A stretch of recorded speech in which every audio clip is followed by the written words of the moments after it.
Depuis des siècles de l'Afrique, pas uniquement, mais beaucoup viennent de l'exploitation de l'Afrique. 6 milliards de dollars contre 100 milliards pour les multinationales. On en parle.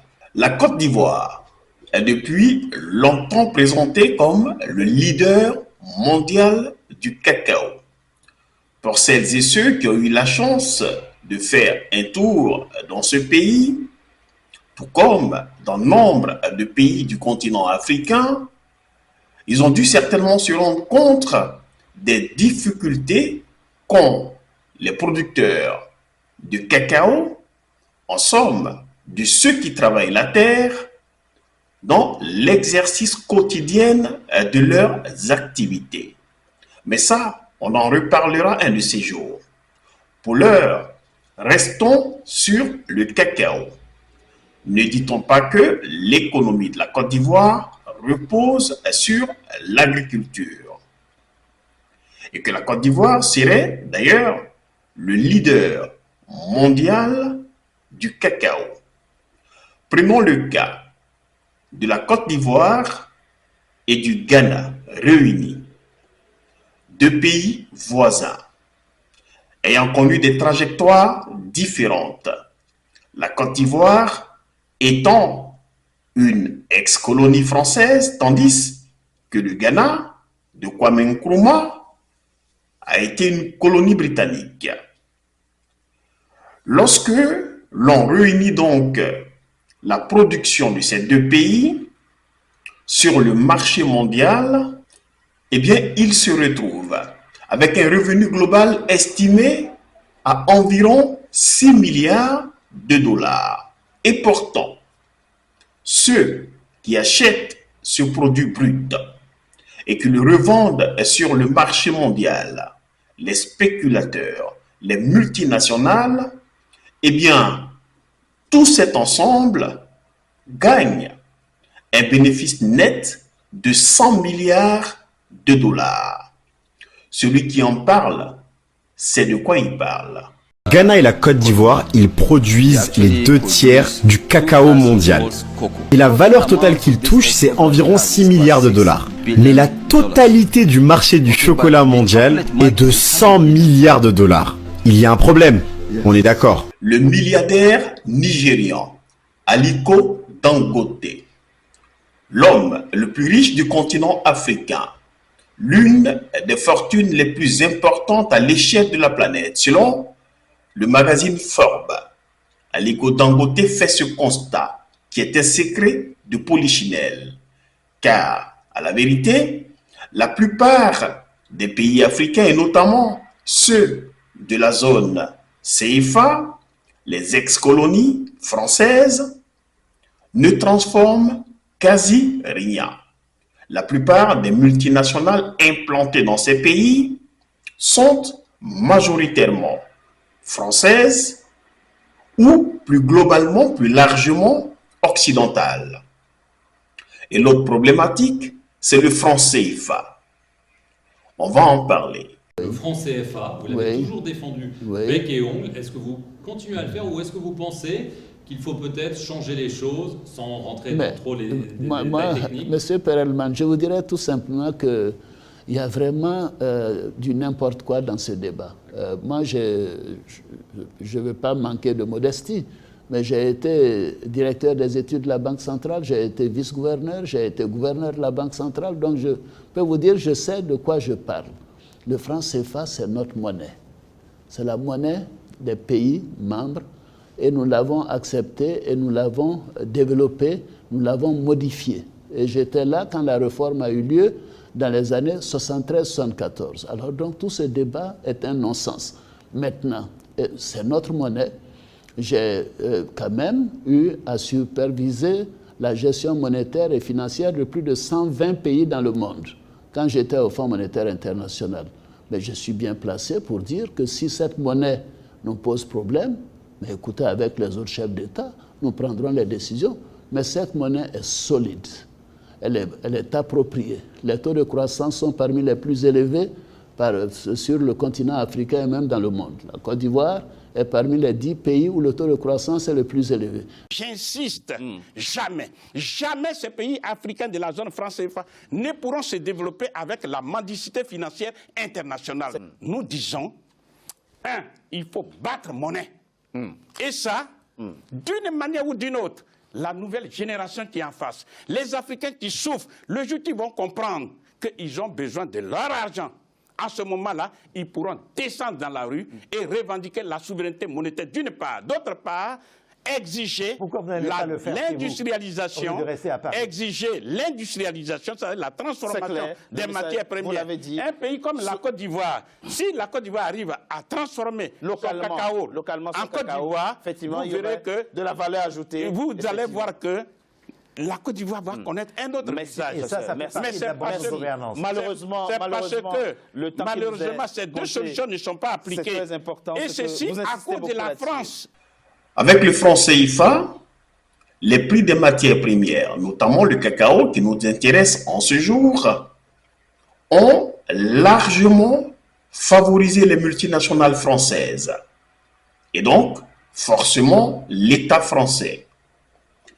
Tenez, entre 1960 et 1972, le prix du kilogramme du cacao en Côte d'Ivoire coûtait un peu moins de 100 francs CFA. Et à partir de la campagne de 2023-2024, les autorités ivoiriennes et les spécialistes du secteur se sont satisfaits de ce qu'ils ont appelé une réévaluation du prix du kilogramme du cacao. Il est désormais à 1500 francs CFA, soit un peu plus de 2 €. Disons que cette augmentation qui fut cyclique a débuté depuis les années 2000 pour atteindre cette somme de 1500 francs. Le premier franc, disons-le tout net, est le franc CFA. C'est un système hérité de la colonisation. Cette monnaie, le franc CFA notamment, constitue, le seul système monétaire colonial qui résiste au temps et à l'espace. On a du mal d'ailleurs à croire que la France, qui historiquement s'est battue et a refusé la monnaie nazie, et qui un peu plus tard s'est encore une fois battue pour refuser de devenir un protectorat américain, maintiennent depuis des décennies et des décennies des États entiers, des populations entières dans ce nombrilisme politico-économique.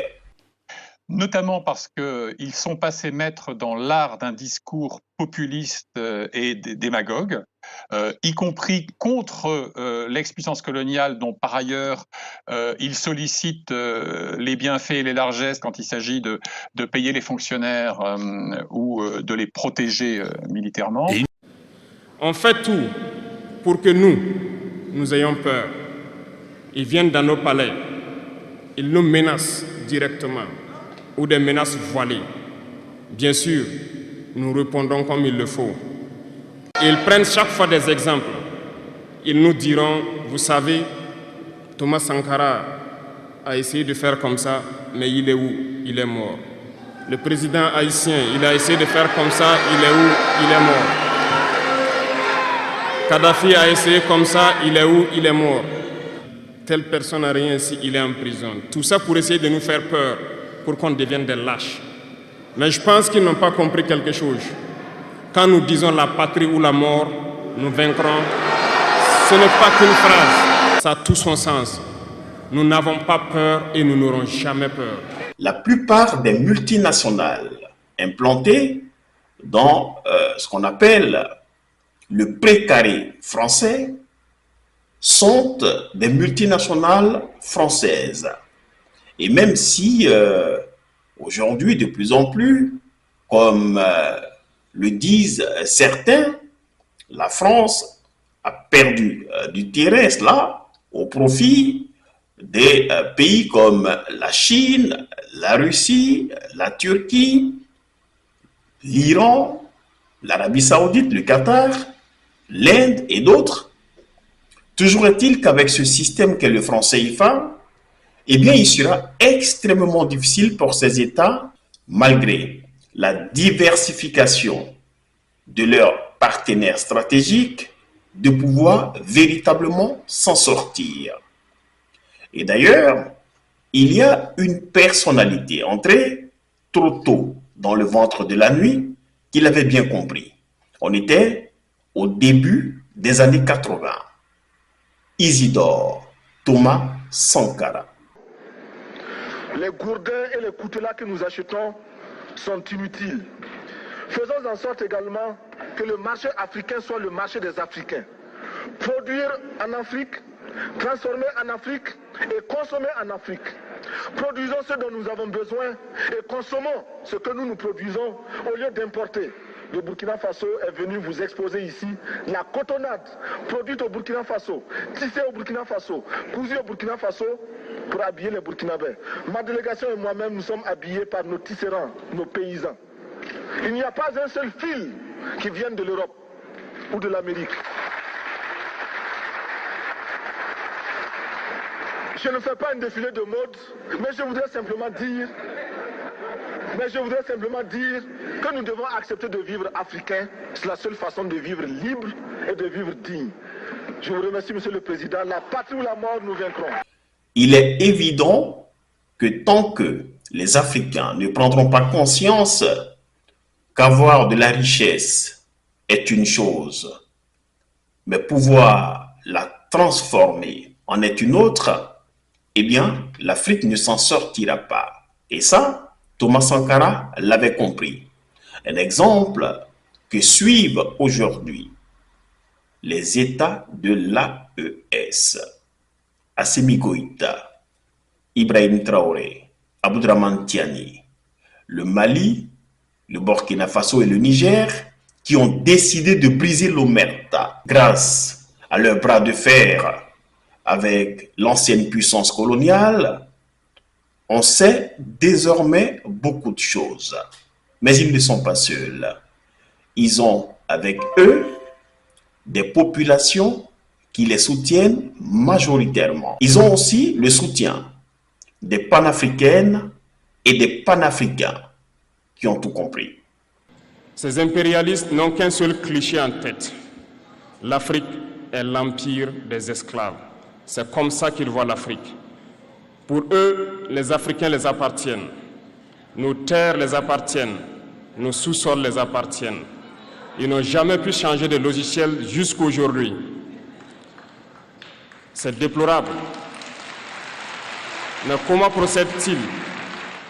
C'est malheureusement depuis donc ces années 60 où ces simulacres d'indépendance ont été donnés à l'Afrique. Ils n'ont juste fait que placer des valets locaux à la tête, selon eux, de leur sous-préfecture pour pouvoir continuer à les alimenter. Ces valets locaux que nous allons qualifier aujourd'hui d'esclaves de salon n'ont d'autre repère que de chercher à vivre comme le maître, à satisfaire le maître et à faire tout ce que le maître lui dicte. Ils volent, ils pillent nos États, amènent tout chez le maître et leur richesse est conservée chez le maître.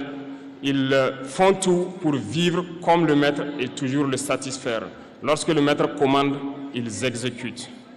Si la révolution menée par les États de l'AES pour une véritable souveraineté, afin que l'Afrique désormais puisse déterminer de façon souveraine, autonome, eh bien son orientation politique, son choix stratégique, ses partenaires stratégiques, quand est-ce que les Africains comprendront que le combat est rude et long et que pour cela, il n'y a que l'union qui peut faire la force à méditer. Se lever un matin pour dire qu'on va attaquer un pays pour la CEDEAO qui, depuis 20 ans, a une force en attente qui est toujours en attente. Ça veut dire, en réalité, ce sont des acteurs extérieurs à la région qui dictent leur volonté à la CEDEAO.